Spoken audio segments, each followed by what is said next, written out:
কামড়ারে তুমি কবুল করো। ও বন্ধু, আপনারা বলেন আল্লাহ চাইলে কবুল করতে পারে কি পারে না? এবার ওই আল্লাহর উনি বলখের উনি বলেন আমার একটা স্বভাব ছিল, যখনই অবসর থাকতাম আমি কবরের সামনে জিয়ারত করতাম। এবার আমি বলক রাজ্য থেকে একদিন গেলাম রোম দেশের মধ্যে। রোম দেশে যাওয়ার পরে ব্যবসায়িক উদ্দেশ্য আমি রোম দেশের মধ্যে ব্যবসা করতে করতে করতে করতে হঠাৎ যখন আমি সময় পাইলাম, এবার আমি রোম দেশের মধ্যে যাইয়া এবার তালাশ করলাম রোম দেশের বড় কবরস্থানটা কোন জায়গায়। ওই কবরস্থানের সামনে যাইলাম, আমি কবর জিয়ারত করার জন্য দাঁড়াইলাম। একবার সূরা ফাতিহা পড়লাম, তিনবার সূরা ইখলাস আদায় করলাম। আদায় করার পরে আমি দেখলাম এই কবরস্থানের মধ্য থেকে একটা সুঘ্রাণ আমার নাকে লাগতাছে। কি ঘ্রাণ লাগে? উনি বলে আমি দেখলাম একটা সুঘ্রাণ আমার নাকে লাগে। আমি সুঘ্রাণটা পাইয়া মনে করলাম মনে হয় কোনো মানুষের নতুন তাড়াতাড়ি কবর দেওয়া হয়েছে, নতুন কবর হইলে আতল্যবান কবরের উপরে ছিটিয়ে দিয়ে এই জন্য সুঘ্রাণ আসে। কিন্তু আমি ডাইনে তাকাইলাম, বামে তাকাইলাম, সামনে তাকাইলাম, আমি দেখলাম আমার চোখের মধ্যে কোনো নতুন কবর পড়ে না। এবার আমি আস্তে আস্তে ওই কবরস্থানের মধ্যে প্রবেশ করলাম। প্রবেশ কইরা ওই কবরস্থানের সবগুলা কবর দেখলাম। উদ্দেশ্য হইল ওই নতুন কবরওয়ালার কবরের সামনে দাঁড়ায়া আমি একটু আল্লাহ তাআলার কাছে দোয়া করব, আল্লাহ যেন নতুন কবরওয়ালার কবরটারে জান্নাত বানায়া দেয়। ওই বলখের আল্লাহর ওলি বলেন আমি দেখলাম পুরাটা কবরস্থানের মধ্যে কোনো কবর নাই যেই কবরটা নতুন। আমি আবার তাকে দেখতে দেখতে সর্বশেষ একটা কবরের সামনে গেলাম। একবারে পুরাতন কবরটা মাটির সাথে একবারে মিশানো, কিন্তু দেখলাম এই কবরটার কাছে যাওয়াতে আমার নাকে ঘ্রাণটা আরো বেশি করে লাগতাছে। আরো জোরে কোন। আমি দেখলাম নাকের মধ্যে ঘ্রাণটা একটু বেশি করে লাগতেছে। যখন আমি নাকের মধ্যে ঘ্রাণটা পাইলাম, নাকের সামনে ঘ্রাণটা পাইয়া আমি এবারে কবরটার সামনে দাঁড়ায় দাঁড়ায় আল্লাহ তাআলার কাছে দোয়া করলাম। এবার ঘ্রাণটা যখন আমার কাছে বেশি লাগলো আমার মনের মধ্যে একটু খটকা লাগিয়ে গেছে গা। আমি এবার কবরের সামনে দাঁড়ায় দাঁড়ায় দেখলাম কবরের রাস্তার পাশে দিয়ে কেউ যায়নি।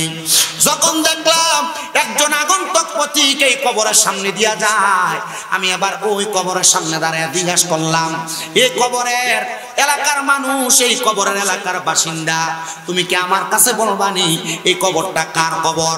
উনি পথিক ডাক দিয়া কয় আমি বলতে পারবো না, তবে আমার সঙ্গে একজন সঙ্গী আছে, উনি পেছন থেকে আসতেছেন, উনি আপনাকে বলতে পারবে। উনি কারণ এলাকার সবচাইতে পুরনো মানুষ। যুবক ভাইরা, মুরব্বী বাবারা, পর্দার অন্তরালের আমার মা বোনেরা, একটু মনোযোগের সাথে আলোচনাটা শ্রবণ করার চেষ্টা করবেন। এবার পিছন থেকে যখন আরেকজন আগন্তুক ব্যক্তি আগমন করলো, আগন্তুক করার সাথে সাথে এবার জিজ্ঞাসা করে আপনি বলেন এই কবরটা কার কবর? উনি ডাক দিয়ে এই কবরটা অন্য কোনো ব্যক্তির কবর না, এই কবরটা হইল আমরা এলাকার সবচাইতে নিম্নবর্তী একজন ফ্যামিলির মানুষ, যার কাজ ছিল কাঠ কাটা, জঙ্গলের মধ্যে যাইয়া যাইয়া কাঠ কাটতো, এটা তার কবর। হ্যাঁ, উনার বাড়ি কোথায় তোমরা কি বলতে পারবা? বলে এই রোম এলাকার সবচাইতে পশ্চিম এলাকায় দুইটা খেজুর গাছ দেখবেন, ওই খেজুর গাছের নিচ বরাবর ওই লোকটার বাড়ি। আল্লাহর ওলি বলখের ওই আল্লাহর ওলি উনি বলেন আমি রোম দেশের পশ্চিম অঞ্চলের মধ্যে হাইটে হাইটে চইলা গেলাম। পশ্চিম অঞ্চলে যাইয়া ওই ব্যক্তির ঘরের সামনে সালাম দিলাম, আসসালামু আলাইকুম ওয়া রাহমাতুল্লাহ, আসসালামু আলাইকুম ওয়া রাহমাতুল্লাহ, আসসালামু আলাইকুম ওয়া রাহমাতুল্লাহ। কয়বার? জোরে কোন কয়বার? একটা মাসালা সাবেত হয়, অন্য কোনো কিছু লাগবে না।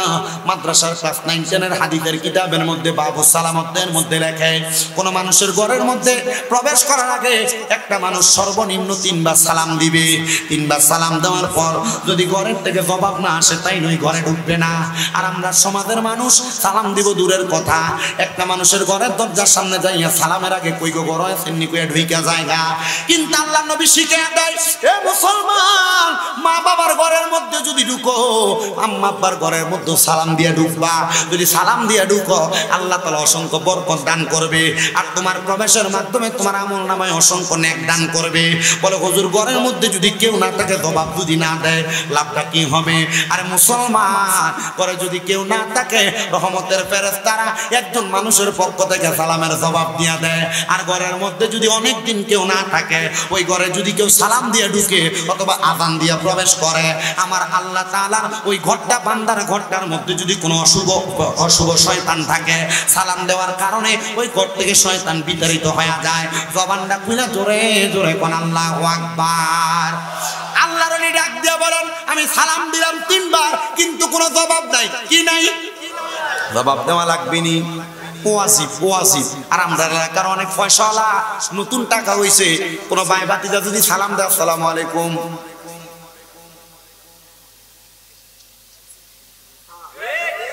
আপনি কিতা কইছেন? এটা কিতা? এটা কিতা? এটা কি?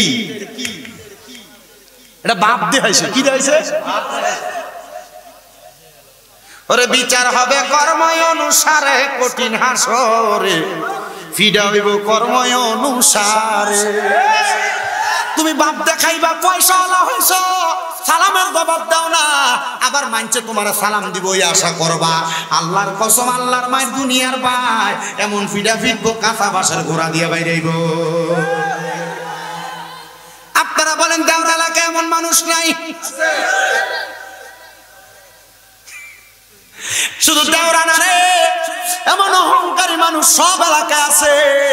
আপনাদের কাছে আমি করজোরে একটা আবদার করি রে বাবারা, আমার আল্লাহ তাআলা আমার নবীর মাধ্যমে কি আমাদের শিক্ষা দিল, ওই শিক্ষাগুলো আমাদেরকে একটু জানা লাগবে।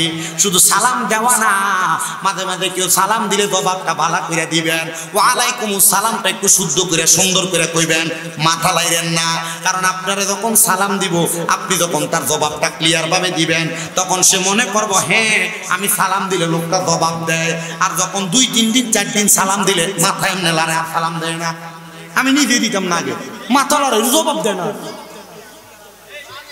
দিয়া লাভ নাই। আবার নতুন অনেক পয়সাওয়ালা হয়ে যায়, বাবার বয়সী মুরব্বীরা দোকানে আসে, সালাম দিবে দূরের কথা, এদের সামনে পায়ের উপর পা তুইলা চা খায়, এরা মুখের সামনে সিগারেটের ধোঁয়াটা দেয়। আব্বারে আবদার জানাই, আমি আমার ওয়াজটার মধ্যে ঢুকার আগে আপনাদেরকে নিয়ে নসিহতমূলক কয়েকটা কথা বলতেছি। যদি আপনারা কষ্ট হয় ওয়াজের মধ্যে বলুন, বেয়াদবি হয় ক্ষমা সুন্দর দৃষ্টিতে দেখবেন।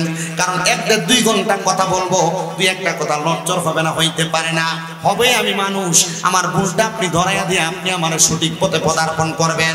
আর যদি আমার কথাটা ভালো লাগে, আপনি কথাটার উপর আমল করবেন। আল্লাহ যেন সবাইকে আমার প্রত্যেকটা কথা আমলে জিন্দেগিতে বাস্তবায়ন করার তৌফিক দান করে। জবান থাকলে কোন আমিন। এবার আল্লাহর নবী বলে সালাম দিলাম 4 বার। জোরে কোন কয়বার? সালাম দিলাম 3 বার, জবাব দেয় না। আমি আবার তার ঘরের সামনে থেকে ফিরে গেলাম। 1 কদম, 2 কদম, 3 কদম, মনে হয় 10-12 কদম দিলাম।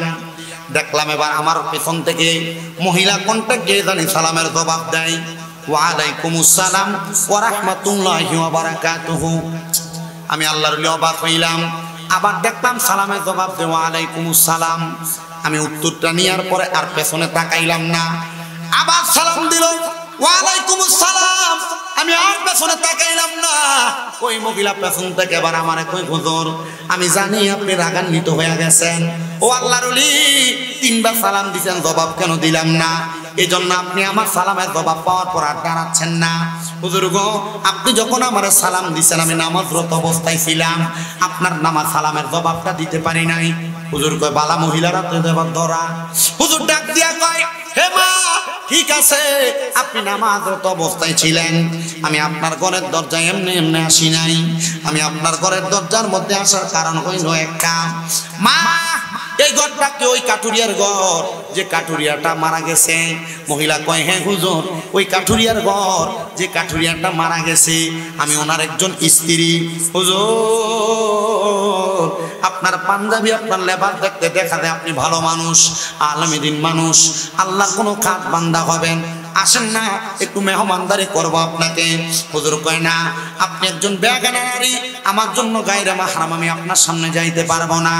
মা আপনি ওই জায়গায় থাকেন, পেছনের দিকেও ফিরলাম না, আপনি আমার একটা কথার জবাব দিবেন নি গো মা? ডাক দিয়ে কয়, হ্যাঁ আপনি আপনার কথার জবাব জানতে চান, বলেন বলেন কি কথার জবাব জানতে চান?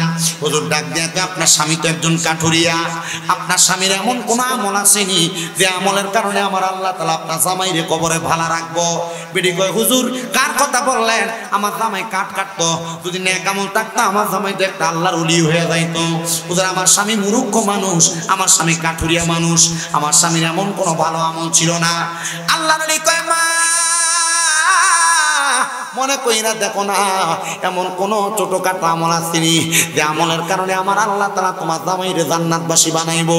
ওই মহিলা ডাক দিয়ে কয়, হুজুর আমার কাছে একটা কথা আমার বেশি মনে হয়ে যায়, আমার জামাই আল্লাহর কোরআন তেলাওয়াত করতে পারতো না, কিন্তু আমার জামাইটা যখন জঙ্গলে কাঠ কাটতো, কাঠ কাইটা আসার সময় বাজারের মধ্যে কাঠগুলা বিক্রি কইরা আসার সময় কিছু চাউল আনতো অথবা কিছু আটা আনতো, জব আনতো। আমার স্বামী আমার কাছে আটাগুলা জবগুলা চাউলগুলা দিয়ে যখন ওযু বানাইতে গোসল করতে যাইতো, আমি আমার খাবারটা বানাইতে যত দেরি হইতো আমি দেখতাম আমার স্বামীটা আমার বনের মধ্যে মুসল্লাটা বিছাইয়া আল্লাহর কোরআন হাতের মধ্যে নিয়া আল্লাহর কোরআনের দিকে তাকায়া তাকায়া কান্দে। হুজুর আমি যখন এমন অবস্থাটা দেখলাম, আমার স্বামীর এই অবস্থাটা দেখা আমি যখন দেখলাম আমার স্বামী কান্নাকাটি করে, একদিন দেখলাম, দুই দিন দেখলাম, তৃতীয় দিন আমার স্বামীকে প্রশ্ন করলাম, হে আমার স্বামী তুমি কেন এমন ভাবে কান্না করো? কান্না করার কারণটা তোমার কাছে জানতে চাই, তুমি তো আল্লাহর কোরআন পড়োই না।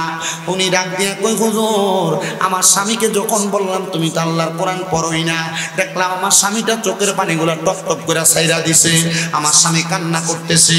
আমি দিগাইলাম, এ আমার স্বামী আপনি আমার কলিজার টুকরা মানুষ, আপনার কোরআন তেলাওয়াতের কথা বললাম, আপনি কেমন জানি কান্না করে দিলেন। ডাক দিয়ে আমার স্বামী আমার উত্তর দেয়, হে আমার আদরের স্ত্রী, আমি যদি কোরআন তেলাওয়াত করতে পারতাম তাহলে আমি আল্লাহর কোরআনের দিকে তাকায় তাকায় কানতাম না। হুজুর আমার স্বামীর আর কোন আমলের কথা আমি জানি না, তবে একটা কথা জানতাম, আমার স্বামী যে কোরআন তেলাওয়াত করতে পারে না, আমার স্বামী এর জন্য কান্নাকাটি করত। হুজুর আমার স্বামীটার আর কোনো আমল নাই। হুজুর বলেন না আমার স্বামীটার ব্যাপারে কি আপনি কোনো খবর জানছেন অথবা আপনি কোনো ইলহামের মাধ্যমে কোনো খবর জানছেন নি? হুজুর কয়, না গো মা, তুমি নামাজ পইরা আমার আল্লাহ তাআলার কাছে দোয়া করো, কারণ নামাজের মাধ্যমে আল্লাহ তাআলা মুক্তি দান করে। মহিলা কয়, আমি হুজুরের কথা শুই না, ঘরের মধ্যে চইলা গেলাম। হুজুর কয়, আমি আবার ওই মহিলার ঘরের সামনে আমার ঘাট থেকে একটা রুমাল খুললা, আমি রুমালটা বিছাইয়া 2 রাকাত নামাজের জন্য নিয়ত বাঁধলাম। ওই নামাজের নাম হলো সলাতুল হাজতের নামাজ। একটা জবানও বন্ধ নাই, জবানটা খুলা কোন নামাজটার নাম কি নামাজ? চিন্তা করছেন? অনেকে চিন্তা করে হুজুর হাজতের নামাজের তো নামই শুনছি না, ফজর পড়ি না, যোহর পড়ি না, আসর পড়ি না, মাগরিব পড়ি না, এশার পড়ি না, হুজুর আবার সালাতুল হাজতের নামাজ আইলো কই থেকে? ও বন্ধু, এই 5 ওয়াক্ত নামাজ ছাড়া আরো অনেক নামাজ আছে, সলাতুল তাহাজ্জুদের নামাজ, সলাতুল ইস্তেসকার নামাজ, সলাতুল হাজতের নামাজ, আওয়াবিনের নামাজ, এশরাকের নামাজ, চাষের নামাজ, এমন অনেক নফল নফল নামাজ আছে। বন্ধুরে এই নামাজগুলা পড়বেন তো দূরের কথা, আপনি তো 5 ওয়াক্ত নামাজই পড়েন না। আপনি কি জানেন না এই নামাজের মাধ্যমে আপনি মুক্তি পাইতে পারেন? আমার ওয়াজটা আমি শেষ কইরা আলোচনার ধারাবাহিকতা রক্ষা করার চেষ্টা করি।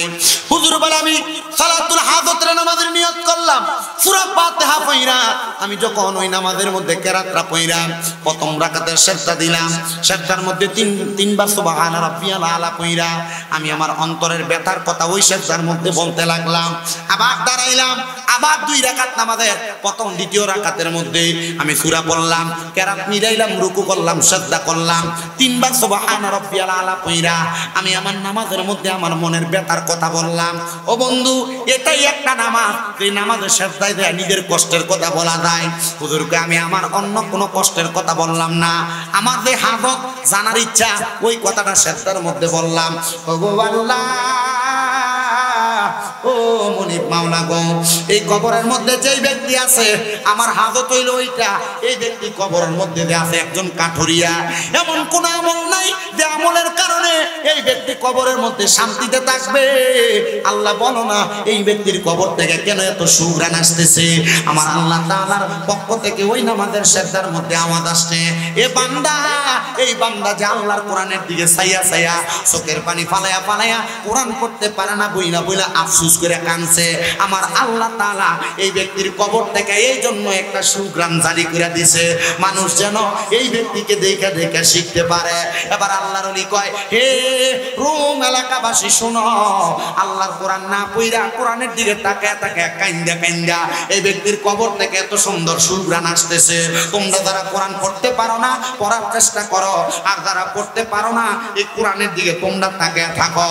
এবার আপনারা বলেন, আমরা যারা পড়তে পারি না, না পড়তে পাইরা আল্লাহর কোরআন শিখার চেষ্টা কইরা যদি আমরা মরণের আগ পর্যন্ত কোরআনের দিকে তাকায় তাকায় থাকি, কোরআনরে মহাব্বত করে কোরআনরে ভালোবাসি, আমার আল্লাহ চাইলে আমরা কবরের আযাব মরার পরে মাফ করতে পারে কি পারে না? তাহলে সবাই জবান খুলে জোরে জোরে পড়েন, ফি শানে হাবিবিহি ওয়া মাহবুবিহি ওয়া মা'শুকিহি মুখবিরাও ওয়া আমিরা ইন্নাল্লাহা ওয়া মালাইকাতাহু ইউসাল্লুনা আলান নাবিয়্যি ইয়া আইয়ুহাল্লাযীনা আমানু সাল্লু আলাইহি ওয়া সাল্লিমু তাসলিমা। আল্লাহুম্মা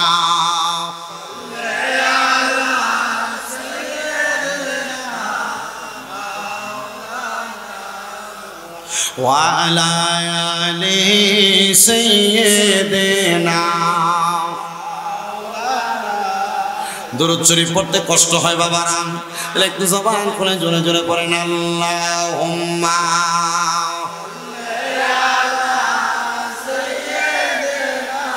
মাওলানা মুহাম্মদ ওয়া আলা আলি সাইয়্যিদিনা।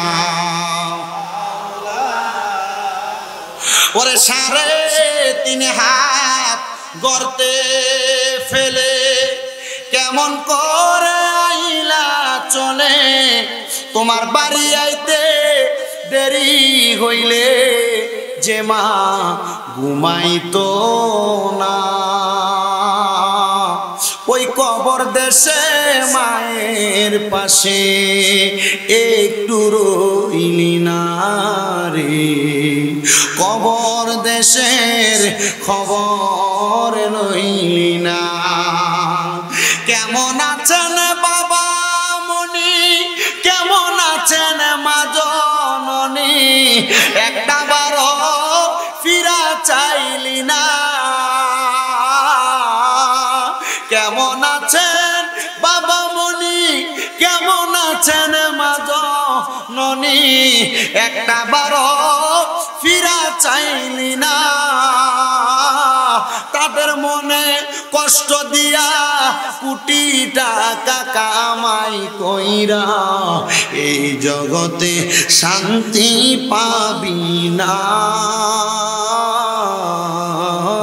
রে, কবর দেশের খবর লইলি না। আল্লাহুম্মা মোহাব্বত নিয়ে পড়ে, মাওলানা মুহাম্মদ ওয়া আলা আলি সাইয়্যিদিনা। ওরে দুলা সাজাই পালকি চড়াই নিবিরে যখন, নাতে রাসূল পাঠ করিও ও বৈরাটি গণ, নাতে রাসূল পাঠ করিও ও বৈরাটি গণ, দিবি তুলে নবীর কুলে কান্না বিলাপ করিস না, কাফনে দিস নবীজির নাম বলিস না রে বলিস না, কাফনে দিস নবীজির নাম বলিস না রে বলিস না। আল্লাহুম্মা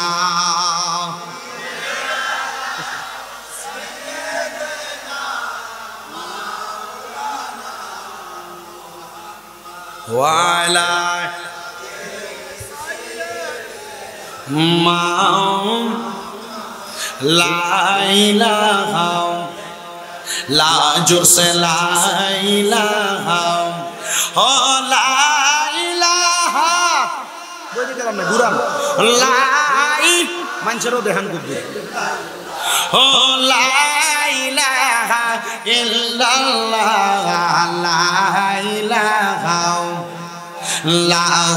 লা ইলাহা হাসবি রব্বি জাল্লাল্লাহ পড়েন মাফি কলবি গায়রুল্লাহ বলেন হাসবি জাল্লাল্লাহ মাফি কলবি গায়রুল্লাহ নূর মুহাম্মদ জোরসে নূর ও লা ইলাহা ইল্লাল্লাহ লা ইলাহা লা ইলাহা হায়রে আমরার মনের বেদনা মনরে বোঝাইলে মন বোঝায় না মনটা চাইতে চাই সোনার মদিনা মনটা যাইতে চাই আমরা কেমনে যাব মদিনা লা ইলাহা লা ইলাহা লা ইলাহা হায়রে নামাজ রোজা চাইর না বন্ধু মা বাবার খেদমত চাইর না বলেন নামাজ রোজা চাইর না বন্ধু মা বাবার খেদমত চাইর না আমার নবীর দরুদ বইল না আমার নবীর আরে নবী তোমায় ভুলবে না লা ইলাহা লা ইলাহা লা ইলাহা ইল্লাল্লাহ মুহাম্মাদুর রাসূলুল্লাহ সাল্লাল্লাহু আলাইহি ওয়াসাল্লাম আমার দেওরা এলাকার ভাই বাবারা বন্ধুরা গো ও আশেপাশে এলাকার বাবাজিরা বন্ধুরা আমরা আফদালু যিকরি লা ইলাহা ইল্লাল্লাহ আল্লাহর নবী যে জিকিরকে উত্তম জিকির বললেন ওই জিকিরটা করলাম আসেন এখন আমরা আল্লাহ তাআলার ইসমে জাতের জিকিরের মাধ্যমে আমরার কলবের ময়লাগুলো পরিষ্কার করার জন্য নিজের কলবের মধ্যে ধাক্কা দিয়া কলবটাকে নিজের পীর ও মুর্শিদের দিকে মুতাজ্জু কইরা দিয়া আমার এই পীর ও মুর্শিদ ইমামদের দিকে মুতাজ্জু কইরা দিয়া আপনার পীর ও মুর্শিদের তরিকতের ইমামের কলবটা আমার নবীর রওজা মুবারকের সাথে মুতাজ্জু কানেকশন হয়ে যাবে চক্ষুটা বন্ধ কইরা কলবের মধ্যে ধাক্কা দিয়ে আমার আল্লাহ তাআলার ইসমে জাতের জিকির করবেন আমি জানি এই দেওরা এলাকা আহলে সুন্নাত ওয়াল জামাতের আকীদাওয়ালা এলাকা এই এলাকার মধ্যে বিভিন্ন তরিকাপন্থী মানুষ আছেন দরবারের নাম বলতে গেলে দরবারের নাম বইনা শেষ করা যাবে না তবে আমি আপনাদেরকে বলবো দরবার আলাদা হইতে পারে আল্লাহ তো একটা নবী তো একটা কোরআন তো একটা এই আল্লাহ নবী কোরআন এগুলার আমরা এক এবং এক চাই না কলবের মধ্যে ধাক্কা দিয়া তরিকতের সবক অনুযায়ী একটু মহব্বতে আল্লাহ তাআলার ইসমে জাতের জিকির করেন আল্লাহ আল্লাহ আল্লাহ আল্লাহ আল্লাহ আল্লাহ এগুলা বন্ধ করেন একটু এগুলা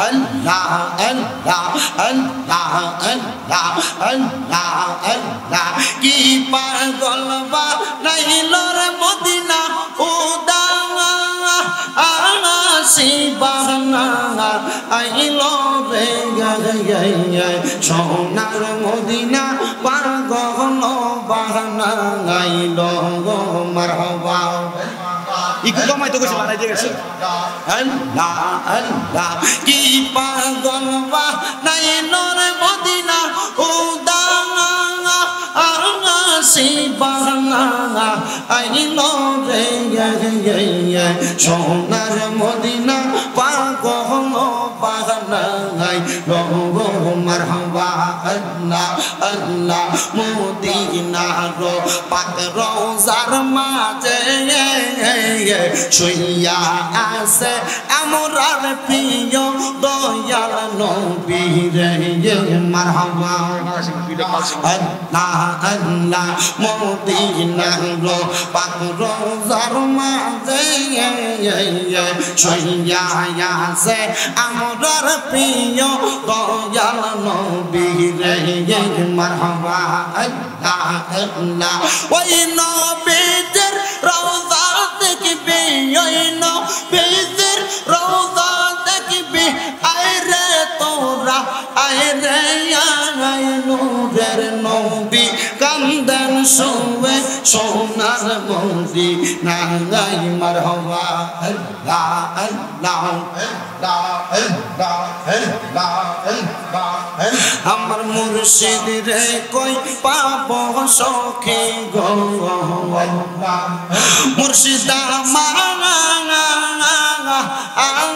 রে বলো না আমার পান পাখিটা যাইতে চাই ওর মন তো আর নেই না মারহাবা আমার মুর্শিদ রে কই পাব মুর্শিদ গো মুর্শিদ রে বলো না আমার পান পাখিটা চাইতে চাই ওর মন তো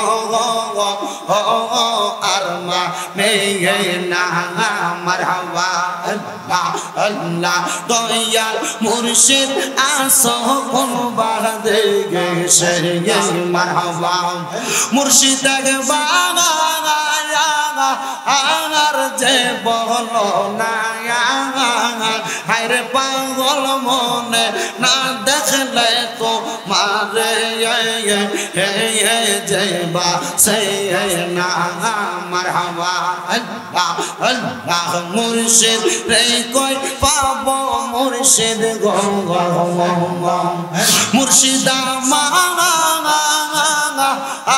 আরে বলো না আমার পান পাখিটা যাইতে চাই ওরে আর তো মনে মানে না মারহাবা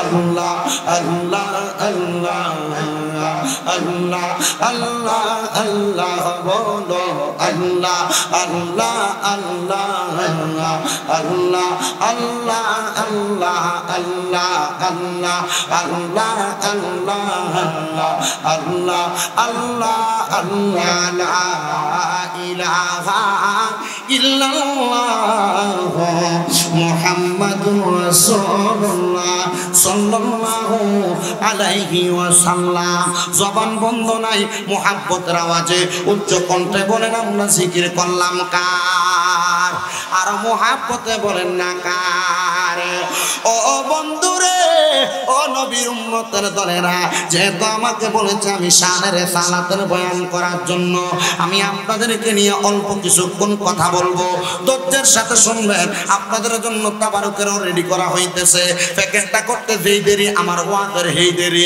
শুধু আপনারা ধৈর্য কইরা একটু মনোযোগ নিয়ে বসবেন আল্লাহর নবী রাহমাতুল লিল আলামিন নবী এখনো পর্যন্ত দুনিয়াতে আসেন নাই আমার নবীজির আম্মা আব্বার এখনো বিবাহ হয় নাই আমার নবীজির আম্মা আব্বার বিবাহের আগে আমার আল্লাহ তাআলা আমার নবীজির দাদা হযরতে আব্দুল মুত্তালিব রাদিয়াল্লাহু আব্দুল মুত্তালিবকে একটা স্বপ্ন দেখাইলো এ আব্দুল মুত্তালিব গো আপনি তো নবীজির দাদা হইবেন মানে আখির জামানার পয়গম্বর মুহাম্মদুর রাসূলুল্লাহ সাল্লাল্লাহু আলাইহি ওয়াসাল্লাম আপনার বংশের মধ্যে আগমন করবে আপনি কি আমার আল্লাহ তাআলা শুকরিয়া আদায় করবেন হযরতে আব্দুল মুত্তালিব কয় আমি সব সময় হাতিমে কাবার মধ্যে 2 রাকাত করে নামাজ পড়তাম যেহেতু আমার বংশের মধ্যে আখিরি নবীর আগমন হইব আমি আবার আব্দুল মুত্তালিব যখন আমার হাতিমে কাবার সাথে একদিন হেলান দিয়ে ঘুমায় রইলাম এমন টাইমে আমার সন্তান হযরতে আব্দুল্লাহ মানে নবীর আব্বা জান নবীর দাদার কাছে এসে ডাক দিয়ে কয় আব্বা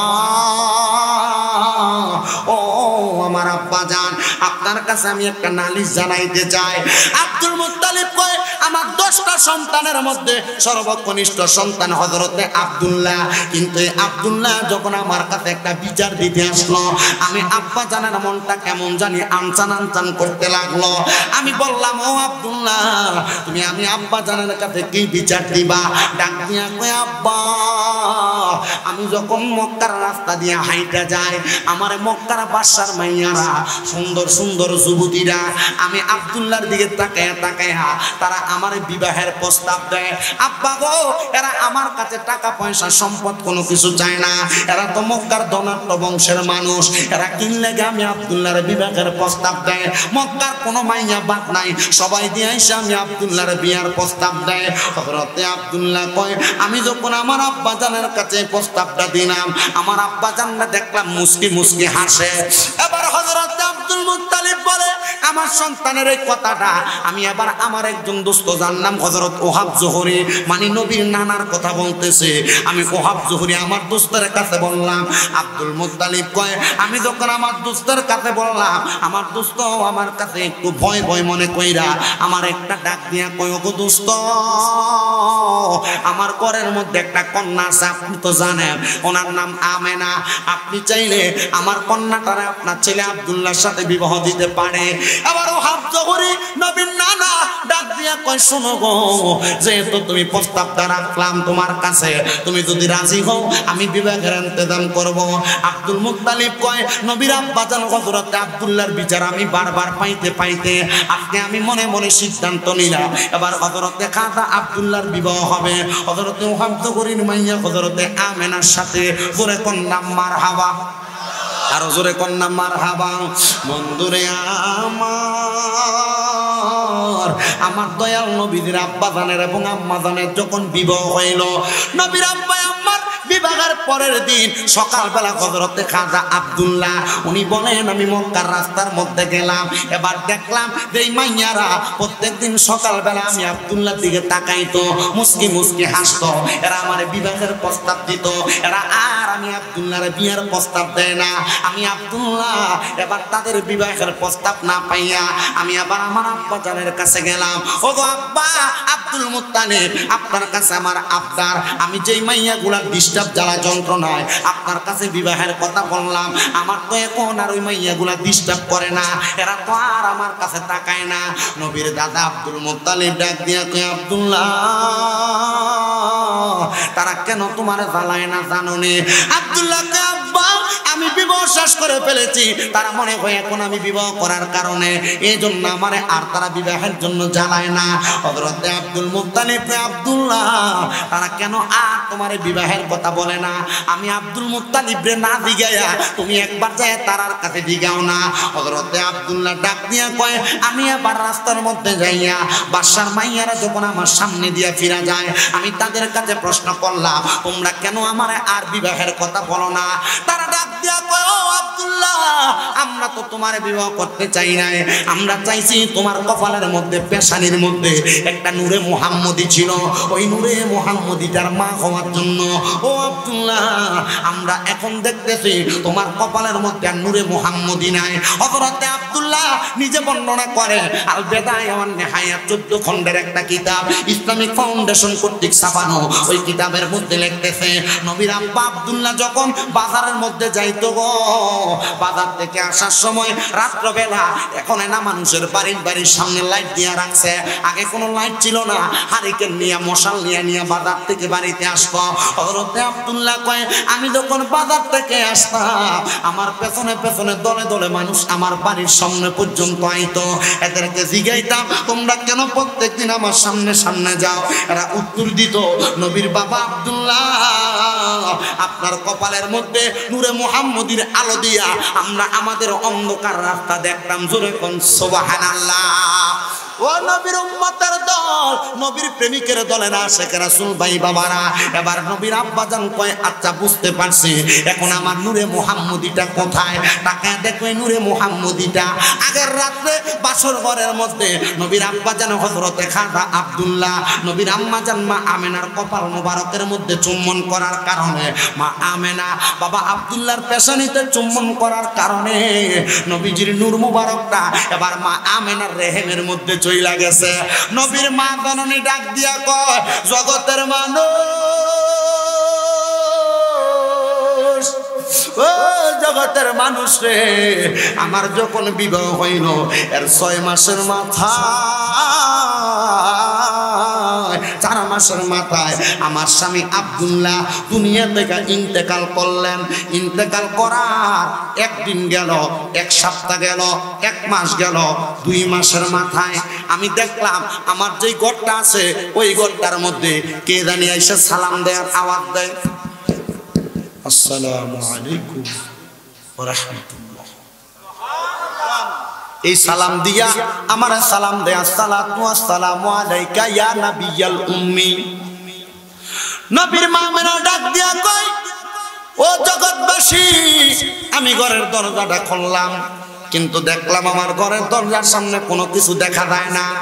কিন্তু আমি ঘরের দরজা থেকে মাথা বাইর করে দেখলাম কে জানি আমার ঘরের সামনে দাঁড়ায় রয়েছে, ওনার পাওটা জমিনের মধ্যে। আমি দেখলাম তার মাথাটা মনে হয় আসমানের দিকে লাগা লাগা। এত লম্বা মানুষ আমি আমার জীবনে আর কোনোদিন দেখি নাই। কে কয়? নবীর মা। জোরে কয় না, কে কয়? নবীর মা। আমি আর কোনোদিন এমন মানুষ দেখি নাই। আমি জিগাইলাম, কে গো? উনি ডাক দিয়া কয়, আমি কইলাম, আদি পিতা, আমার নাম আদামুস সফিউল্লাহ। জোরে কোন সুবহানাল্লাহ। ওগো নবী, আপনি কেন দুনিয়ার জমিনে আসলেন? ডাক দিয়া কয়, আমেনা, আমি এমনি এমনি দুনিয়াতে আসি নাই, আমি আল্লাহর নবীরে সালাম দিতে আসছি। বলে আল্লাহর নবী কই? বলে আপনার রেহেমের মধ্যে এবার আদম নবী চলে গেলেন। 3য় মাসের মধ্যে আদম নবীর সন্তান শীষ নবী আগমন করলেন। উনি এসে আমার নবীরে সালাম দেয়। আম্মা জান হযরতে আমেনা ডাক দিয়া কয়, আমি দেখলাম ওনারও একবার লম্বাটা কম না, আমার যাইসা উনিও সালাম দেয়, আসসালামু আলাইকুম ওয়া রাহমাতুল্লাহ। আমি দেখলাম এর পরের মাসে আরেকজন নবী আগমন করছে, যার নাম দাউদ নবী, উনিও আমার সালাম দেয়। এর পরের মাসে আরেকজন নবী আগমন করছে, ওনার নাম হইল ইব্রাহিম নবী। এর পরের মাসে আরেকজন নবী আগমন করেছে, ওনার নাম হইল ইসহাক পয়গাম্বর। এর পরের মাসে আরেকজন নবী আগমন করছে, ওনার নাম হইল মুসা পয়গাম্বর। এর পরের মাসে আরেকজন নবী আগমন করছে, ওনার নাম হইল হযরতে নূহ পয়গাম্বর। এর পরের মাসে আরেকজন নবী আগমন করছে, ওনার নাম হইল ইয়াহিয়া পয়গাম্বর। এর পরের মাসে আরেকজন নবী আগমন করছে, তার নাম হইল হযরত ঈসা পয়গাম্বর। এর পরের মাসে আরেকজন নবী আগমন করছে গো, ওনার নাম হইল হযরতে ঈসা পয়গাম্বরের পরে এই 9 জন নবী আইসা আমি হযরতে মা আমেনার ঘরের সামনে আইসা সালাম দিছে। আমি জিগাইলাম, নবী গো, আপনারা 9 জন নবী আইসা কেন আমার ঘরের দরজার সামনে সালাম দেন? তারা ডাক দিয়া কয়, আপনারা সালাম দিন গো, আপনার গর্বের মধ্যে আল্লাহ তাআলার নূরে মুহাম্মদী আছে, ওই নূরে মুহাম্মদীরে আমরা সালাম দেই। করে কোন সুবহানাল্লাহ। ওরে আমার নবী নূরের নবী, মাটির নবী না, বলেন আমার নবী নূরের নবী, মাটির নবী না, ওই নবীকে নিজের মতো মনে করো না, বলেন ওই নবীকে নিজের মতো ও না না না না না না না না। আমার নবী নূরের নবী, মাটির নবী না, বলেন আমার নবী নূরের নবী, মাটির নবী না, ওই নবীকে নিজের মতো মনে করো না, বলেন ওই নবীকে নিজের মতো মনে করো না। একটা জবান বন্ধ নাই, জবানটা খুলে করে করে কোন আল্লাহু আকবার। বন্ধুরা রে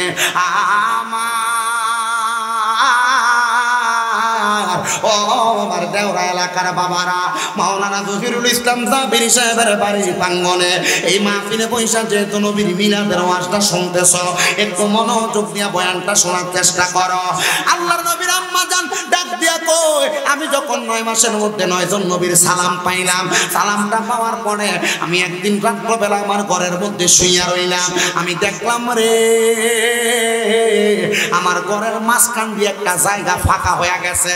যারা মক্কায় গেছেন মক্কায়, মক্কা শরীফে হজটা শেষ কইরা সাফা মারওয়া সাই কইরা যেই দরজাটা দিয়া মানুষ বাইর হয়, বাইর হয়ে সামনে আবু জাহিল্লার বাড়ি মানে বাঘরুন্ডি পড়ে, এটার থেকে অল্প একটু হাঁটলে সামনের দিকে একটা উলজা কালার বিল্ডিং দেখা যায়, হলুদ বিল্ডিং। ওই বিল্ডিংটার মধ্যে আমার নবীর জন্ম মোবারক মিলাদুন নবী হয়েছে। বর্তমান সৌদি সরকার এটার লাইব্রেরি বানায় রাখছে। ওইখান বাবা কয় হ্যাঁ দেখতেছেন ঠিক না? বেশি দিন হয় না, অল্প কিছুদিন হয় ওই ঘরটা আমি দেখে আসছি। আপনারা যারা সামান্য উমরা হজ করছেন আপনারা দেখছেন, সৌদি যারা থাইকে আসছেন কাজকর্ম করে আসছেন আপনারা দেখছেন নবীজির হুজরা মোবারকটা মানে নবীজির এই ঘরের মধ্যে মিলাদুন নবী হয়েছে। এটার কাছে ওনার দায়িত্ব দেয় না। পাকিস্তানিরা তো সালাক ব্যারিকেড দিয়ে রাখছে, ব্যারিকেড টিনে খোলে আস্তে আস্তে ছায় মতোয়া বা পুলিশ টুলিশ আসেনি ছাইয়া ছাইয়া এই ঘরের ভিতরে ধরে সুমা কি করে বিক্রি গেছে মারহাবা কোন। আসলে যে ঘরের সুমা না, মানুষ চিন্তা করে কি এই ঘরে রাহমাতুল্লিল আলামিন নবীর মিলাদ হইছে, এই ঘরটার ধরলে সুমা দিলে আমার কাছে শান্তি লাগে আর কথা কয় না ঠিক না? মনোযোগ দেন বাবারা, গভীর মনোযোগ নিয়ে আলোচনাটা শ্রবণ করবেন। নবীর আম্মা জান ডাক দিয়া কয় আমি দেখলাম আমার ঘরের মাঝখান দিয়ে একটা ফাঁকা হয়ে গেছে, আমার ঘর থেকে আল্লাহর কাবা ঘরটা দেখা যায়। ওমা সুবহানাল্লাহ কন্যা, আমি দেখলাম রে আল্লাহর কাবা ঘরের উপরে তিনটা কাপড় আল্লাহর দিকে পড়ছে। একটা কাপড়ের রং সবুজ, একটা কাপড়ের রং সাদা, একটা কাপড়ের রং কালা, তিনটা কালার, একটা সবুজ, একটা সাদা, একটা কালো। এজন্য আসে কয় জান্নাত থেকে হাওয়া আসিয়া মরিয়ম হাজেরা মিলাদুন নবী পালন করতে আসিলেন ধরায়। আসলেন নবী পোশাক পরা সুরমা লাগা দুনয়ন, আসলেন নবী পোশাক পরা সুরমা লাগা দুনয়ন, উল্লাসে মাতিয়া ওঠে পেয়ে নবীর চরণ। দয়াল নবীর আগমনে মায়ার নবীর আগমনে আনন্দিত ত্রিভুবন, উল্লাসে মাতিয়া ওঠে পেয়ে নবীর চরণ। মা আমেনা বলেন সেদিন তিনটি পতাকা পূর্ব পশ্চিম কাবার সাদে দিয়েছিল দেখা। কয়টা পতাকা? এটাকে আমরার কথা না নবীর আম্মার কথা? আসে কয় মা আমেনা বলেন সেদিন তিনটি পতাকা পূর্ব পশ্চিম কাবার চাঁদে দিয়েছিল দেখা। আইরে আসলেন নবী পোশাক পরা, আসলেন নবী পোশাক পরা সুরমা লাগা দুনয়ন, উল্লাসে মাতিয়া ওঠে পেয়ে নবীর চরণ। একটা জবান বন্ধ নাই জোরে বলি ইয়া রাসূলুল্লাহ। আমার দেওরার যুবক, দেওরার মুরব্বী বাবারা, তনিকটপন্থী ভাই বাবারা, এবার মা আমেনাকে আমি দেখলাম তিনটা কাপড় নামলো। একটা কাপড়ের কালার সাদা, একটার কালার কালা, আরেকটার কালার হইল সবুজ। ও বন্ধু গো, ও নবীর উম্মতের দলেরা, আমি দেখলাম একটা সুন্দর মহিলা ওই কাবার ছাদের উপরে নামতেছে। উনি আমার ঘরের মধ্যে আগমন করলো। আমি জিগাইলাম কে গো? উনি ডাক দিয়া কই আমি কইলাম হযরতে হাওয়া আদম নবীর স্ত্রী। এবার দেখলাম আরেকজন আগমন করলো। আমি জিগাইলাম আপনি কে? উনি ডাক দিয়া কই আমি হযরতে আসিয়া। আমি কইলাম ফেরাউনের স্ত্রী। এবার দেখছে আরেকজন আগমন করছে। আপনার নাম কি গো? উনি কই আমার নাম মরিয়ম। সুবহানাল্লাহ। এবার আরেকজন আগমন করলো, ডাক দিয়া কয় আপনি কে গো? উনি ডাক দিয়া কয় আমার নাম হযরত হাজেরা। দুনিয়ার বাচ্চা জন্ম নিলে ঘরের মধ্যে দাইমা আসে, আবার হসপিটাল নিয়ে আপনারা দেখ সিজার করান রে বাবারা। এই সিজারটা এই নাভির নিচ অংশের মধ্যে মা বোনের যে কাটা লাগে, এটা কই থেকে ডাক্তাররা আবিষ্কার করলো আপনি তো জানেন না। ভারতের ভেলোরের এক ডাক্তার নিজে বলতেছে নবীজি দুনিয়াতে জন্মগ্রহণ করে দুনিয়ার ছোট বাচ্চারা আম্মা জানের উদর থেকে তাদের যেই লজ্জাস্থান ওই জায়গা দিয়া, কিন্তু নবীজি দুনিয়াতে আগমন করছে আম্মা জানের নাভি মুবারকের নিচের অংশ দিয়া। আল্লাহ তাআলা কুদরতি ভাবে নবীর আম্মা জানের সিজারটা করছে, কিন্তু এমন সিজারটা আবিষ্কার করছে ডাক্তাররা সেই জায়গা থাইকা। ও বন্ধুরে, ও নবীর উম্মতের দল আশিক রাসূল ভাই বাবারা শুইনা লও এবার ওই চারজন মহিলার নবীর আম্মা ডাক দিয়া কয় আপনারা কে গো আপনাদেরকে তো আর কোনোদিন দেখি নাই আপনাদের পরিচয় কি একজন কে আমার নাম হাওয়া আরেকজন কয় আসিয়া আরেকজন কয় মরিয়ম আরেকজন কয় আমার নাম হাজেরা আপনারা কেন আসছেন পরে কিছুক্ষণ পরে আল্লাহর হাবিব দুনিয়াতে আগমন করবে আমার আল্লাহ তাআলা ওনাকে স্বাগতম জানানোর জন্য পাঠাইছে মা আমেনা ডাক দিয়া কয় আমি তাকে দেখলাম তারা চারজনের হাতের মধ্যে চারটা পেয়ালা দেখা যায় জিজ্ঞাসা করলাম চারটা পেয়ালার মধ্যে কি আছে একজন ডাক দিয়ে কয় আমার হাতের মধ্যে জান্নাতি দুধ আরেকজনকে আমার হাতের মধ্যে জান্নাতি লাবান আরেকজন ডাক দিয়ে কয় জান্নাতি শরবত আরেকজনকে আমার হাতের মধ্যে হাউজে কাউসারের পানি আম্মা জান আমেনা ডাক দিয়ে কয় আমার তারা চার প্রকারের পানিটা খাওয়াইয়া তারা যখন আমার ঘর থেকে চইলা গেল অল্প কিছুক্ষণের মধ্যে আমি শুনতে পাইলাম আমার গর্ভের মধ্য থেকে একটা সন্তান আগমন করছে কিন্তু আমার ঘরের সন্তান যখন আগমন করে আমি দেখলাম রে আমার ঘরটা তাইকা ঘরের দরজা দিয়া সিরিয়ার বড় বড় পাহাড়গুলা দেখা যায় সিরিয়ার বড় বড় পাহাড় দেখা যায় মক্কা থেকে সিরিয়ার দূরত্ব কত আপনি গুগলে একটু সার্চটা করে দেখেন আরে দেখা যায় দূরের কথা দেওরা বাজার থেকে যদি সামনাটা পুরো সাদা থাকে দেওরা এলাকা থেকে বড়ুরা বাজার দেখা যাইতেই তো কষ্ট হবে আমার নবীর আম্মা কয় আমি আমার ঘর থেকে সিরিয়ার বড় বড় পাহাড় রাজপ্রাসাদ দেখছি আমি যখন দেখলাম এটা অন্য কোনো পাওয়ারে না এটা দেখার কারণ হইল আমার ঘরের মধ্যে নূরে মুহাম্মদীর আগমন হওয়ার কারণে নবীর নূরের ঝলক দিয়া আমি আমার দুইটা চোখ দিয়ে আমি সিরিয়ার বড় বড় পাহাড়গুলা দেখছি এবার যখন আমার সন্তান আগমন করলো আমার ঘরের মধ্যে আর কেউ আগমন করে না এবার নবীর ফুফি আম্মা ঘরের মধ্যে আগমন কইরা উনি ডাক দিয়া কয় আমরা জানি দুনিয়ার সন্তানরা দুনিয়াতে আগমন করলে একবার ওয়া কইলে হইলো চিৎকার দেয় নবী আমার একবারও চিৎকার দেয় না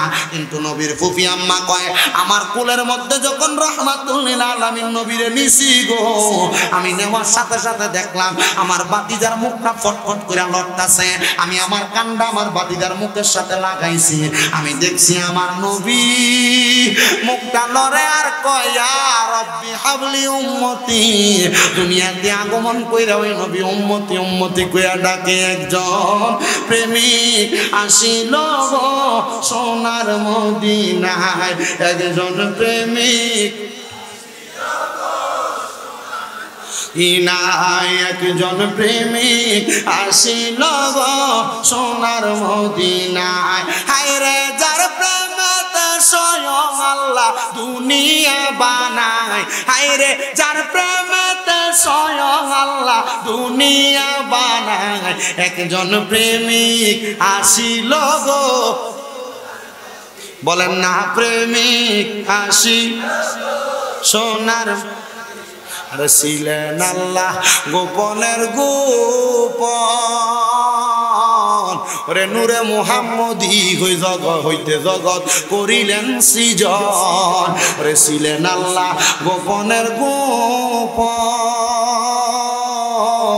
ওরে নূরে মুহাম্মদী হইতে জগৎ করিলেন সৃজন ওরে দিন পরে ফেরেশতা সকল নবীর নূরের পসিনা যিনি পরে ফেরেশতা সকল নবীর নূরের পসিনা নূরের নবী শুইয়া আছে সোনার মদিনা আরে মদিনা নূরের নবী শুইয়া আছে সোনার বন্ধুরে আমার ও নবীর উম্মতেরা দরেরা এবার আমার নবীর দুনিয়ার জমিনে আগমন হয়ে গেল আমার নবীর মিলাদ হয়ে গেল আমরা আশিকরা ওই নবীর আগমনে খুশি উদযাপন করে আল্লাহ কোরআনুল কারীমের মধ্যে ওয়াজ করতেছে কুল বিফাদলিল্লাহি ওয়া বিরহমাতিহি ফাবিযালিকা ফালিয়াফরাহু হুয়া খায়রুম মিম্মা ইয়াজমাউন আল্লাহ কয় বন্ধু আপনি তারানে কইলা দেন বিফাদলিল্লাহি তারা যখন আমি আল্লাহর ফজল পাই রহমাতিহি আমি আল্লাহর রহমত পাই সুবহানাল্লাহ কন্যা কয়টা জিনিস পাই কন্যা কয়টা জিনিস পাই আল্লাহ কয় এক নাম্বার ফজল ও বিরহমাতিহি রহমত পাই রহমতকে ওমা আরসালনাকা ইল্লা রাহমাতাল লিল আলামিন রহমত হলো মুহাম্মাদুর রাসূলুল্লাহ সাল্লাল্লাহু আলাইহি ওয়াসাল্লাম আর ফজল দ্বারা আল্লাহর কোরআন এবং হেদায়েতের বাণীকে বুঝাইছেন আল্লাহ কয় জগতের মানুষ যখন তোমরা আল্লাহ তাআলার ফজল পাও আল্লাহ তাআলার রহমত পাও ও বিরহমাতিহি ফাবিযালিকা ফালিয়াফরাহু তোমরা খুশি উদযাপন করো হুয়া খায়রুম মিম্মা ইয়াজমাউন পাবো, কেননা তোমাদের পূর্বে জমাকৃত সকল কিছুকে আমার আল্লাহ তাআলা এই রহমত উদযাপনের কারণে বরকতময় বানায়া দেয়। আমার দেওরার বাবারা, ও দেওরার যুবক ভাইরা, পর্দার অন্তরালের আম্মুজিরা গো, ওই নবীর আগমনের মাহফিলে আমরা বসলাম। মিলাদুন নবীর সাবজেক্ট আমাকে দিছে, যেহেতু আরেকটা সাবজেক্ট দিতে শানের সালাত, আমি আপনাদেরকে শানের সালাত নবীর শানটা আরেকটু বোঝানোর চেষ্টা করব। যেহেতু নবীর মিলাদুন নবী বুঝতে পারছে, অসুবিধা হয়েছে আপনারা? নবীর মিলাদটা কেমন হয়েছে শুধু এটা বলছে। যেহেতু আমার সাবজেক্ট ঈদে মিলাদুন নবী সাল্লাল্লাহু আলাইহি ওয়াসাল্লাম ও শানের সালাত, সামান্য একটা আয়াতের উপরে নবীর মিলাদুন নবী বুঝাইছে। ওই নবীর আগমনে আপনারা খুশি না বেজার? জোরে কর। এই খুশি শব্দটার আরবি হইল ঈদ। আরবি কি? এটা সুন্নিরা জানে, এ ওয়াজ করণ লাগে না সুন্নিদের কাছে, ঠিক কিনা বাবা? আল্লাহর রাস্তা ঈদ। মিলাদ শব্দের অর্থ কি? জন্ম। মিলাদ শব্দের অর্থ জন্ম, আর নবী মানে নবীর, নবীর জন্মের খুশি। এই বাংলা কথাটা আমরা আরবিতে কই ঈদে শেষ দো। এটা বেদাত হয় কা, এটা না জায়েজ হয় কা, জায়েজ নাই হোক, এটা যার যা ইচ্ছা তা কোক না, অসুবিধা আছে? তারাটা তারা খুশি, কিন্তু তার লগে ঝগড়া ফাসাদ দ্বন্দ্বে যাই না। আচ্ছা, আমি যদি এটারে বটম মোবাইল না কই টাচ মোবাইল কই, আর আপনারা সবাই যদি কোন না এটা আসলে বটম মোবাইল, আমি যদি কই না এটা টাচ মোবাইল, একবার দুইবার তর্ক করবেন, এরপরে আর করবেন, কারণ আপনার কাছে মনে হবে আমি ভাগ, কারণ এটা দেখতেছে সবাই এটা কি বড়, মানে আমি কই কি আপনারা আমার মনে করবেন কি পাগল। তা আমি জানি নবী ঈদে মিলাদুন নবী, নবীর আগমনের খুশি। এই ঈদে মিলাদুন নবীর আগমনের খুশি এটা আমরা সবাই জানি, বুঝি। কেউ যদি কই এটা জায়েজ নাই, কোরআন হাদিসে নাই, এটা তার বিষয়। আমরা এটার ওই এটার মতো কি মনে করি? নাম ধরছি, কারো কিছু কইছি, আপনারা ফুটু আল্লাহ কবুল কর। আসতে খুশি আপনারা যারা বিরিয়ানি প্যাকেট করেন, আল্লাহ দরদাটা দিয়ালাম, আনালে হ্যাঁ কোনো বিরিয়ানি প্যাকেট ট্যাকেটার আমার জন্য না, এদিকে উদাউদি মানুষের ডিস্টার্ব দেয়। আপনারা যারা দাঁড়িয়ে রয়েছেন, আপনারা বাবা আল্লাহর হস্তে আমারে বদদোয়া দিয়েন না, এতটুক মাপ চেয়ে লই।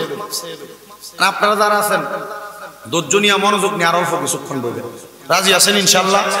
আল্লাহ কবুল করুক, আমিন কোন। একটু দুরূদ শরীফ পড়েন। আল্লাহুম্মা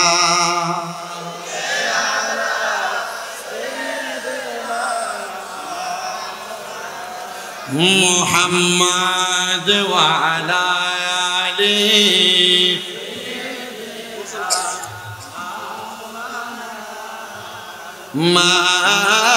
মাদাল্লাহুম্মা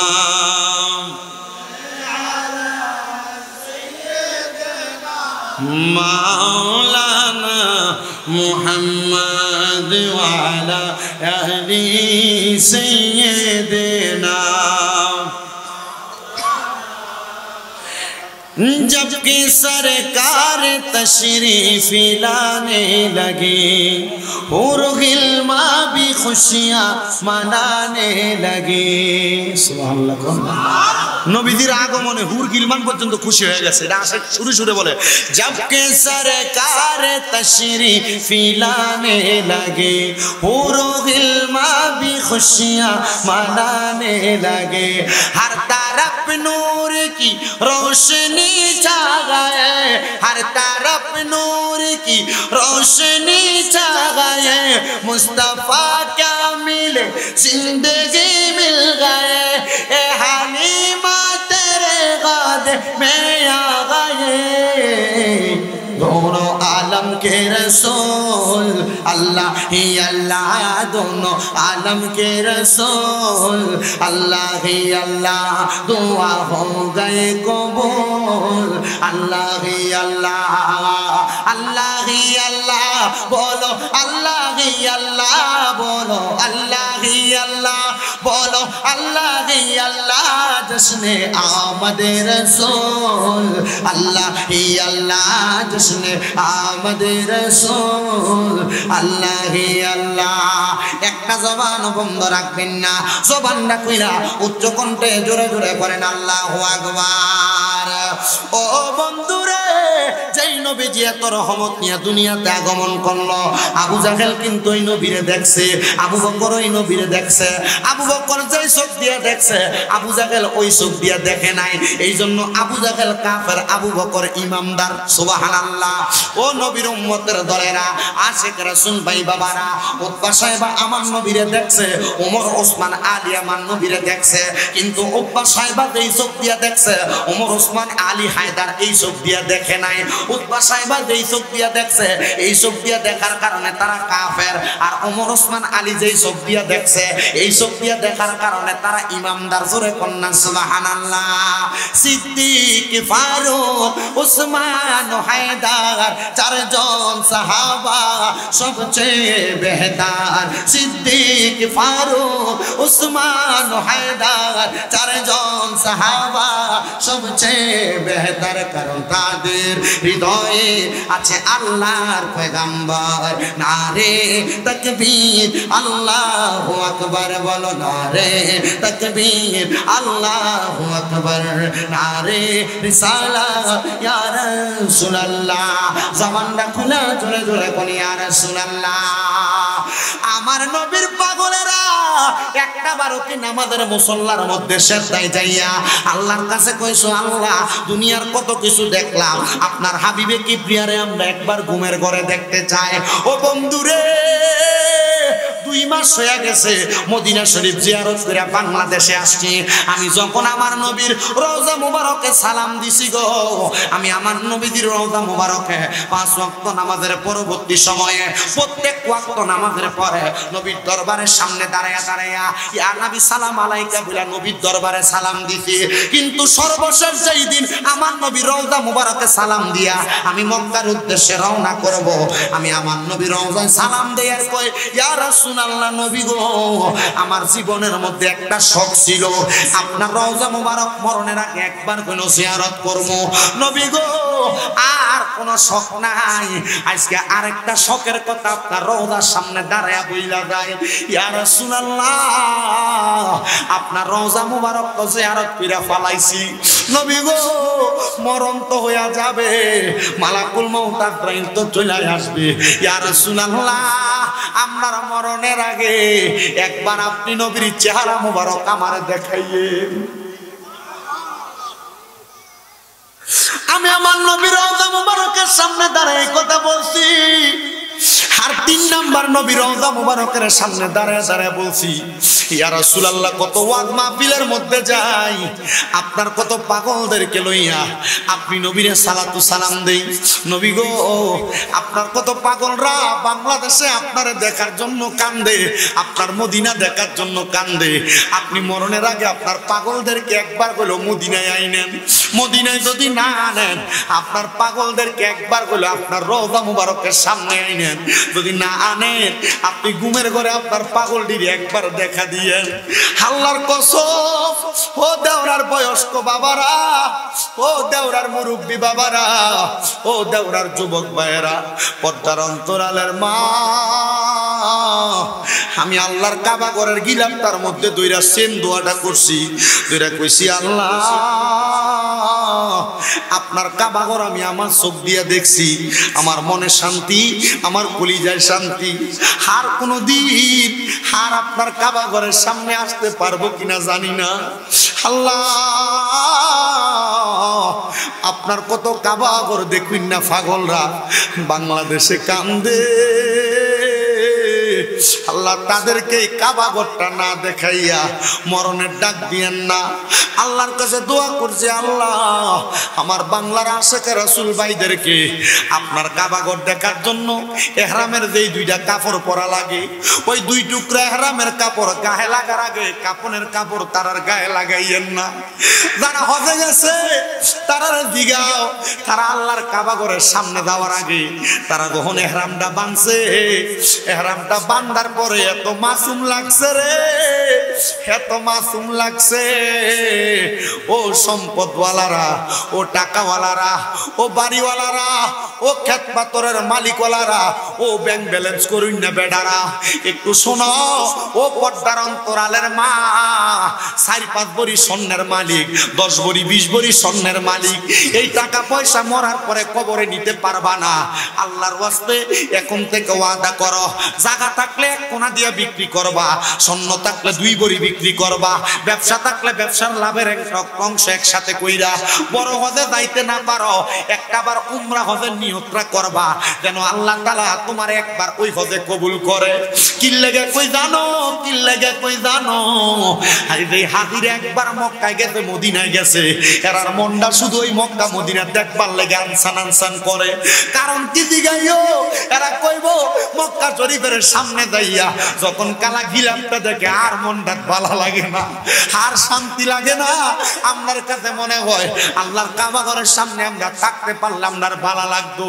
আমি কত মানুষ দেখছি আল্লাহর কাবা ঘরের দিকে ঢুকে আর চোখের পানি বায়া বায়া পড়ে। আমি আমার লোকের অনেক বাঙালি ভাইরা আমার লোক উমরা হজ করছে, গত সফরে আমি 10 দিনে 10 বার উমরা হজ যখন করছি, ওই বাঙালি ভাইরা কই হুজুর আমরা নিয়ত ছিল আপনার লগে আমরা উমরা হজ করব, হুজুর আপনার সঙ্গে যখন আমরা উমরাতে ঘুরি হুজুর মক্কা শরীফের দিকে চাইলে আমার ভালো লাগে। একদিন আমি যখন আমার একটা বাইরে দাম্মাম থেকে আসার পরে মক্কার দিকে ঢুকতেছি, আমি দেখি বেটা কান্দে। আমি কই ভাইজান আপনার চোখ দিয়ে দি পানি পড়ে, আপনি কি লাগে কাবা ঘরের সামনে এসে কান্দেন? ডাক দিয়ে কই হুজুর মক্কা শরীফের সামনে এসে চোখের পানিগুলা ফালায়া কেন কান্দি জানেননি? এতদিন আমরা যে আল্লাহরে ডাকতাম, আজকে প্রথম আমি ওই আল্লাহর কাবা ঘরটা দেখছি, কাবার গিলাফটা দেখছি। হুজুর আমার আরেকটা স্বপ্ন আছে, কাবা ঘরের লোকে একটা কালা পাথর আছে, যে পাথরটার নাম হাজরে আসওয়াদ, আমি ওই পাথরটার মধ্যে একটা চুমা দিতাম। আরে আমারে আমার লোকের কত হাদিস আবরা কইছে, আরে অনেক কষ্ট কইরা ধাক্কা ধাক্কি কইরা হাজরে আসওয়াদ পাথরে চুমা দেওয়া লাগে। আমি ওই হাজরে আসওয়াদ পাথরে যে 10 বার উমরা করছি রে, ওই 10 বার যাইয়া উমরা শেষে আমি 10 বার চুমা দিছি। আমি যেদিন বিদায়ী তাওয়াফ করি, বিদায়ী তাওয়াফ কইরা বাংলাদেশের উদ্দেশ্যে চলে আমু, আমি বিদায়ী তাওয়াফ কইরা আবার গেছি হাজরে আসওয়াদে চুমা দিবার লাগা, আবার চুমা দিছি। কিন্তু ওই দিনের চুমাটা আমার জন্য বড় কষ্টকর হয়েছে। আমি বারবার যাই, মানুষ ধাক্কা দিয়া পেছনের দিকে দিয়া দেয়। আমি কইছি আল্লাহ 10 বার তো চুমা দিছি, অনেক মানুষ তো একবারও চুমা দিতে পারে না, আল্লাহ আমি আরেকটা বার শেষবারের মতো চুমা দিতাম চাই। আল্লাহু আকবার কইয়া যখন আমি আমার বাম পাটা বাম হাতটা আমি আল্লাহর কাবার দিকে বাড়াইয়া দিছি, কেমনে জানি আল্লাহর কাবা ঘরের সামনে চলে গেছি, কেমনে জানি হাতরা পদের ভিতরে আমার মুখটা ঢুকছে, আমি চুমা দিয়া পড়ে রইছি, কেউ আমার মাথাটা সরায় না। কি হইব রে, এই পাথরে চুমা দিলে জীবনের গুনাহগুলা চইরা যায়, জীবনের গুনাহগুলা শেষ হইয়া যায়। একটা বার ওই কি চিন্তা করলা না, ওই আল্লাহর কাবা ঘরটার কাছে তোমার যাওয়া দরকার? একটা বারকে চিন্তা করলা না, ওই আল্লাহর কাবা ঘরটা তোমার দেখা দরকার? একটা বার কি চিন্তা করলা না, সম্পদের বাহাদুরি রইয়া গেল, টাকা পয়সা রইয়া গেল, ওই কাবা ঘরে যাওয়ার স্বপ্নটা তোমার স্বপ্নই থাইকা গেল। কবরে যাওয়ার আগে একবার কি কাবা ঘরে যাওয়ার চিন্তা করো না? এ যুবক ভাইরা কক্সবাজার চইলা দাও, 10-15 হাজার টাকা খরচ কইরা এখন থেকে টাকা জমাও, প্রতি বছরে বছরে 5-10 হাজার টাকা জমাইয়া নিয়ত করো 1,20,25,30 হাজার টাকা লাগে উমরা হজটা করার জন্য। মক্কা মদিনা ঘুরে আইসো, দেখবা এত শান্তি, বাংলাদেশের কথা তোমার মনে থাকবে না, বাংলাদেশের কথা মনে থাকবে না। এত মজা, এত মজা। ও পর্দার অন্তরালের মা বোনেরা, আল্লাহরে তো দেখছো না, নবীরে তো দেখছো না, আল্লাহর ঘর কাবা দেখতে দেখতে নামাজ পড়বা, স্বর্ণ গয়না দিয়ে কি করবা? নবীর ঘর মদিনা দেখতে দেখতে নামাজ পড়বা, স্বর্ণ গয়না দিয়ে কি করবা? যদি স্বর্ণ গয়না থাকে এখান থেকে কিছু বিক্রি করে হলো মক্কা মদিনার মেহমান হও। আপনারা বলেন বাবারা, আমরা জীবনে একবার ওই মক্কা মদিনার মেহমান হইতে চাই কি চাই না? অনেকে চিন্তা করে হুজুর আমার মাসে মাত্র বেতন 10,000-12,000 টাকা, আমরা কি মক্কা মদিনা যাইতে পারবো নি? নবীর হাদিস, নিয়াতুল মুমিনিন খায়রুম মিন আমালি, মুমিনের নিয়ত তার আমলের চাইতে উত্তম। সুবহানাল্লাহ, মুমিনের নিয়ত তার আমলের চাইতে উত্তম। যদি কোনো মুমিন নিয়ত করে মারা যায় মক্কা মদিনা যাইতে পারে নাই, ও মুমিন যদি তুমি ওই মক্কা মদিনা যাওয়ার আগে মারা দাও আমলনামার মধ্যে মক্কা মদিনা যাওয়ার সওয়াব পাইবা। হায় রে আমার যুবক ভাইরা রে, ও মুরব্বি বাবাজিরা, এমন মক্কা মদিনার একটা পাগলের কথা আপনাদের কাছে বলি।